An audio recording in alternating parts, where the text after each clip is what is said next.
Brian Max and Guyanese critic charged following weekend confrontation.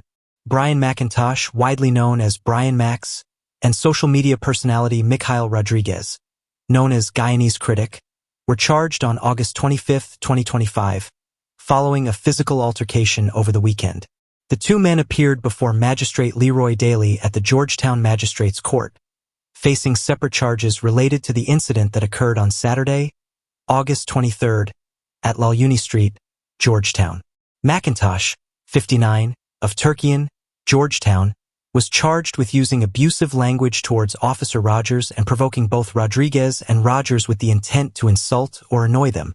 He denied all allegations and was granted bail of $15,000 for each charge. Rodriguez, 45, faced a charge of unlawfully and maliciously wounding McIntosh, to which he pleaded not guilty. The prosecutor did not object to bail, and Rodriguez was granted $100,000 bail, with his attorney, Bernard da Silva, arguing that he has no prior convictions and is not a flight risk. Both men have been cooperating with police investigators since the incident. The confrontation reportedly began when McIntosh, a candidate for the We Invest in Nationhood, WIN party, called into Rodriguez's morning live show, claiming he was collecting money on behalf of businessman Azruddin Mohammed. This led to an invitation for McIntosh to join Rodriguez in his studio, where the situation escalated into a heated exchange and physical aggression. The entire incident was broadcast live, generating significant attention on social media. The cases were adjourned to September 15th in Court 3, as both individuals await further proceedings. Unlicensed firearm and ammunition found. Sofia resident in police custody. Kyle Small, a 25-year-old unemployed resident of C Field, Sofia, was arrested by police today at approximately 12:20 p.m. after being found in possession of an unlicensed 9mm Taurus pistol and ammunition. The incident occurred when two officers from the Brick Dam Police Station's anti-crime patrol were on duty in the Sofia area. They responded to a domestic violence report at Lot 593 C Field, where they observed Small exiting a yard and acting suspiciously. Upon stopping him, Small identified himself and was questioned about holding a firearm license, to which he replied, "No." A subsequent search revealed the firearm, along with one magazine containing 5 live 9mm rounds, hidden in his pants. Following the discovery, Small was informed of the offenses committed, arrested, and cautioned. He was escorted to the Turkian police station, where the firearm and ammunition were marked, sealed, and lodged for examination by the ballistics section. Small remains in custody as investigations continue into the circumstances surrounding the incident. Police are actively pursuing further leads related to the case. Wanted Jonathan Mahadio for murder. The Guyana police force is seeking the public's assistance in locating Jonathan Mahadio, who is wanted for the murder of Torolfer Simon Harry. Name, Jonathan Mahadio. Date of birth, December 28, 1980. Last known address, Lot 51, New Road, Vreed en Hoop, West Coast, Demerara. Offense, murder. Date of offense, August 24, 2025. Place of offense, Vreed en Hoop, West Coast, Demerara. Authorities urge anyone with information about Mahadio's whereabouts to contact the police at the following numbers: 227-1149, 225-8196, 227-1611, 268-2328, /268-2329, 226-3405, 225-6978, or 333-3876. You may also visit the nearest police station. The Corporate Communications Unit emphasizes the importance of community cooperation in ensuring public safety. Forward Guyana election case rescheduled. Chief Justice promises ruling this week. The High Court has rescheduled the constitutional case contesting the Guyana Elections Commission's GECOM ballot practices to Tuesday, August 26, 2025. After the applicant's lawyer requested additional time to review the defense's submission received on Sunday. Chief Justice, A.G. Navindra Singh presided over the proceedings in the matter of Crystal Hadassah Fisher v. GECOM on Monday morning. Observers from the European Union, the Organization of American States, OAS, and the Carter Center monitored the court session. In attendance were at least one GCOM commissioner, alongside legal representatives for both the applicant and the commission, as well as leaders from the Forward Guyana movement, including presidential candidate Amanza Walton-Desir and prime ministerial candidate Nigel London. Attorney Vivian Williams, representing Fisher, informed the court that while he was prepared to begin arguments, he needed more time to adequately review GCOM's defense.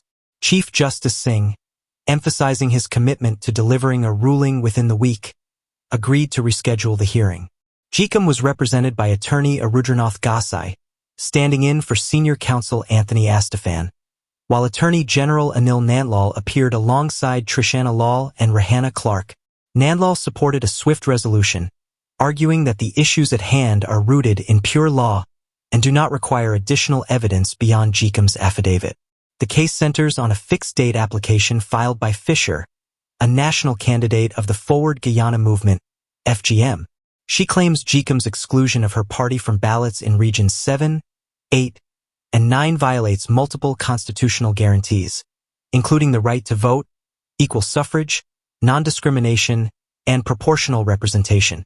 Fisher argues that this exclusion undermines inclusionary democracy and seeks declarations that elections held without full ballot access for qualified parties should be deemed null and void.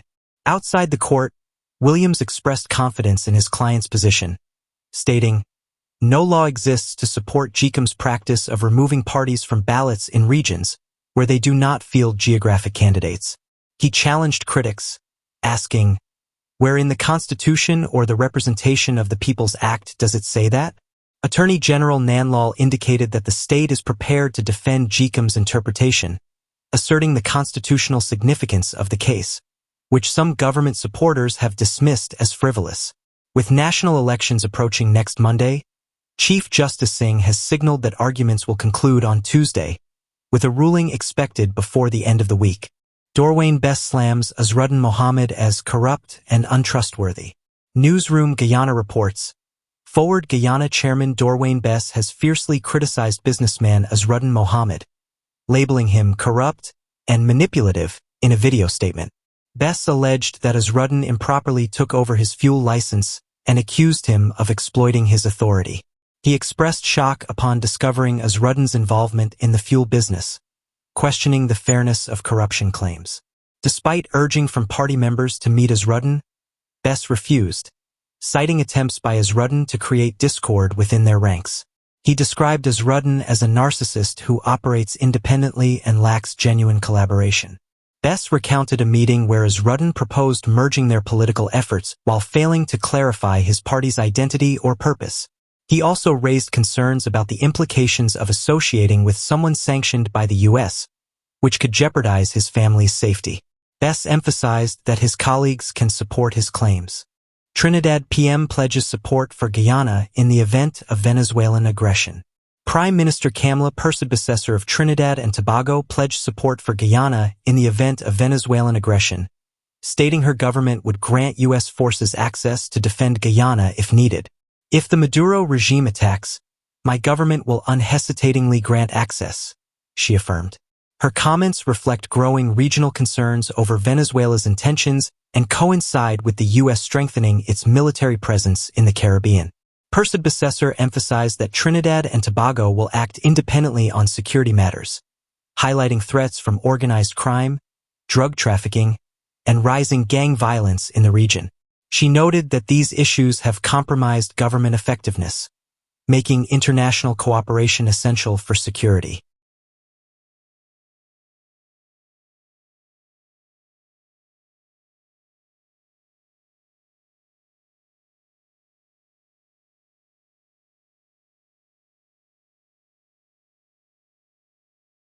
Former GHRA president calls for urgent improvements in horse racing following tragic incident. In the wake of a tragic incident at the Rising Sun Turf Club that claimed the life of 19-year-old jockey Kishon Pereira, Baigrog Punai, businessman and former president of the Guyana Horse Racing Authority, GHRA, is calling for immediate reforms in the country's horse racing sector. Pereira, a rising talent from Better Hope, East Coast Demerara, was riding blinding light during the H-class race when his horse slipped and fell. In a devastating turn of events, Pereira was thrown to the ground and fatally struck by another horse, American Traveler, which was trailing closely behind. At Pereira's wake held at the Port Morant Turf Club, Punai expressed heartfelt condolences to the young jockey's family. "We extend our sincere condolences to Kishan Pereira and his family. I guess he is in a better place," he said. Punai emphasized the need for significant changes in the racing arena, urging stakeholders to take advantage of recent legislation aimed at improving safety and standards in the industry. "With the legislation passed a few months ago, now is the ideal time to start working on this legislation and put things in place," he stated. He acknowledged the challenges facing the racing industry, adding, "Let this be the cause for us to improve and get better in the racing fraternity." Finance Minister Dr. Ashni Singh, who also attended the wake, conveyed condolences on behalf of the government and the people of Guyana. He expressed the nation's deepest sympathies, stating, "May his soul rest in eternal peace." The tragedy occurred during the Guyana Cup, which was held at the Rising Sun Turf Club. Nearly a week later, the organizers, the Jumbo Jet Thoroughbred Racing Committee, have yet to release an official statement regarding the incident. As the community mourns the loss of a promising young athlete, calls for reform in the horse racing sector are growing, with hopes that improvements will prevent future tragedies. Government promises swift rebuild of Kwakwani Secondary School after devastating fire. Minister of Public Works, Wanaj Hill, has assured the residents of Kwakwani that the government will act swiftly to rebuild the Kwakwani Secondary School, which was destroyed by a fire early Sunday morning. In a pre-recorded video shared on his Facebook page, Edge Hill described the incident as a regrettable tragedy but emphasized the government's commitment to ensuring that local children and their families are not left disadvantaged. "Whatever is the cause of that fire, it is regrettable. Children need to be served. A community needs to be served," he stated. The minister announced that after discussions with his superiors, he is confident that the President Ali-led PPP administration, both current and post-September 1 elections, will prioritize the swift reconstruction of the school. "This will be done speedily," Edge Hill affirmed. He reassured residents that immediate measures are being taken to facilitate continued learning. "Parents, students, community of Kwakwani, please be assured your pain, your suffering, your loss will be remedied soon," he said, promising that alternative accommodations will be arranged for students until the new school is ready. Edge Hill reiterated the government's ongoing commitment to the people of Kwakwani and the broader Burbus River area. "Kwakwani, be assured your government will work for you, is working for you, and will continue to engage you. We will overcome every challenge, just like we have done since 2020, he added. According to police reports, the fire broke out around 3:40 a.m. and completely gutted the one-story concrete building located in Pathville, Upper Burbus River. The cause of the fire is still under investigation. A corporal from the Mackenzie police station, who was attending the annual Kwakwani Village Fair nearby, first noticed the flames and alerted the Kwakwani police station. Responding officers found the school engulfed in flames. Local auxiliary staff, including driver Julian Martin and assistant Jishan Martin, attempted to contain the fire with a fire pickup vehicle but were unable to save the structure. The Kwakwani Secondary School, an essential educational institution serving hundreds of students in the Burbus River community, was powered by electricity from Kwakwani Utility Incorporated, which had reportedly experienced outages throughout the night. A security guard, who was on duty at the time, discovered smoke emanating from the headmistress's office during routine checks and promptly notified his supervisor.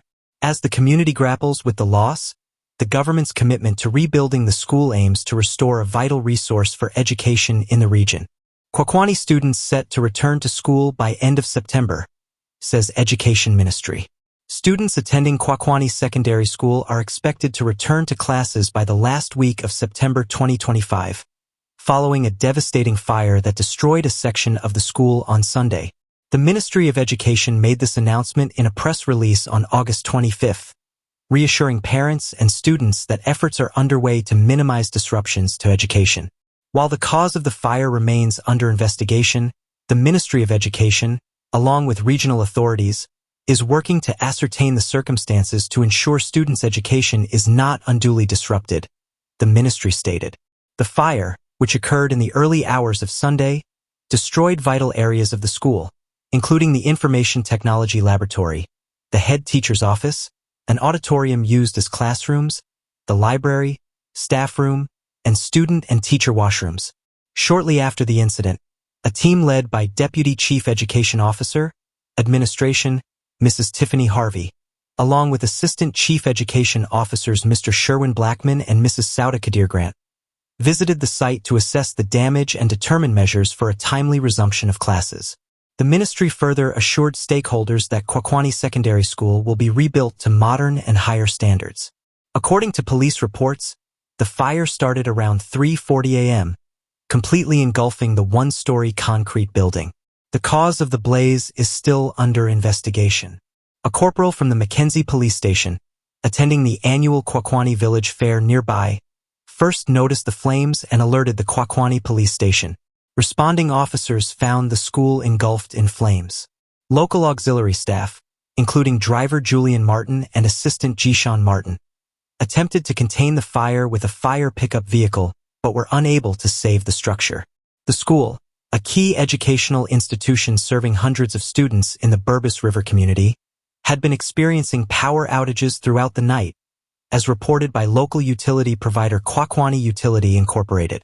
A security guard on duty noticed smoke coming from the headmistress's office during routine checks and promptly reported it to his supervisor, Elizabeth Samuels.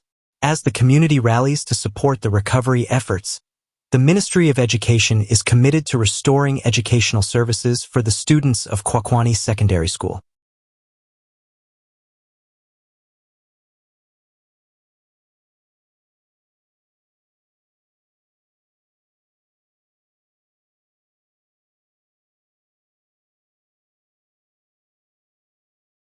GCOM confirms authentic photos of ballots posted online. Source unknown. Chief Elections Officer, CEO, Vishnu Prasad announced on Monday that the Guyana Elections Commission, GCOM, has confirmed the authenticity of photos showing actual ballots that were posted online during the voting of the disciplined forces last Friday. However, the origin of these images remains unknown. We have not been able to determine how, where, or when that was taken, but they are photos of actual ballots, Prasad stated in a press briefing. While acknowledging the authenticity of the photographs, Prasad emphasized that their appearance does not compromise the integrity of the electoral process. At the level of the Secretariat, we have operated at the highest and most optimal level to ensure compliance with statutory requirements, the policy decisions of the Commission, and internal best practices, he said. Prasad reminded the public that GCOM had already implemented restrictions on the use of mobile phones in polling stations to deter vote buying and prevent electors from photographing their ballots. He noted, "It is considered illegal, and one can be prosecuted, fined, and even imprisoned if found guilty." The restriction was reportedly effective during the disciplined forces voting, with no complaints from stakeholders regarding its enforcement. However, the circulating photographs indicate a potential breach of this rule. When asked if GCOM would investigate further, Prasad responded cautiously, stating, "This is something I will undertake to interrogate to examine if we can go in that direction." On the arrangement of voting compartments, Prasad explained that GCOM is not solely responsible for preventing unauthorized mobile phone use, and stakeholders also play a role in maintaining order at polling places. He acknowledged concerns regarding some compartments not being positioned for optimal observation by party agents but reaffirmed, "The operation of the polling station is for GCOM. Those rules are for GCOM." To clarify the setup of voting compartments, GCOM will provide a pictorial guide for stakeholders to ensure proper arrangements. Additionally, Prasad addressed reports of electors finding their names on the online voters list but not at their polling stations. He clarified that several polling places can exist at the same site, and voters' lists are not singular, which may lead to confusion. 83% turnout for disciplined forces vote ahead of general elections. Members of the disciplined forces turned out in impressive numbers on Friday morning as the initial phase of voting for the September 1, 2025, general and regional elections commenced. The Guyana Elections Commission, GCOM, reported an 83% turnout among service members, reflecting strong engagement just 1 week before the national polls. The turnout by each service was as follows. Army, 2,575 of 3,100 eligible ranks voted. Police, 5,727 of 6,909 eligible ranks voted. Prison service, 397 of 466 eligible officers voted. In comparison, the disciplined forces polling in 2020 saw an 81.8% turnout. Chief Elections Officer Vishnu Prasad addressed the media on Monday, confirming that the voting exercise on August 22 was conducted in compliance with the laws, despite minor issues reported early in the day. He emphasized that there were no significant incidents to undermine the credibility of the voting process. However, Prasad acknowledged discrepancies identified during the sorting process in District 4, where 2 extra ballots were found in one set. Additionally, 1 ballot was reported short in District 5, and another was short in District 10. Interrogation led to the point where we zoned in on what could have caused the problem, Prasad noted, adding that a formal memorandum will be prepared for the 7-member commission, along with recommendations for resolution. When questioned about the inability to balance the ballots, Prasad clarified that it was not due to missing votes. All ballots went out and all came back in, he stated, explaining the process of issuing ballots in envelopes that contain the elector's details along with a district-marked envelope for counting. Polling staff were instructed to insert ballots into the inner, district-marked envelope, but many mistakenly returned them in the outer envelope, complicating the sorting process. We cannot send the outer envelope for intermixing as it compromises the secrecy of the ballot, he explained. As preparations for Election Day proceed, Prasad confirmed that staffing is in place, although challenges with appointing presiding officers have required GCOM to find replacements. He assured that the logistics plan is progressing smoothly, with a chain of command established for rapid responses to any emergencies, referencing the swift action taken after an accident on the night of the disciplined services voting. On Election Day, GCOM will ensure that statements of poll are posted at every station and that ballot boxes are securely transported, escorted by police and accompanied by GCOM staff.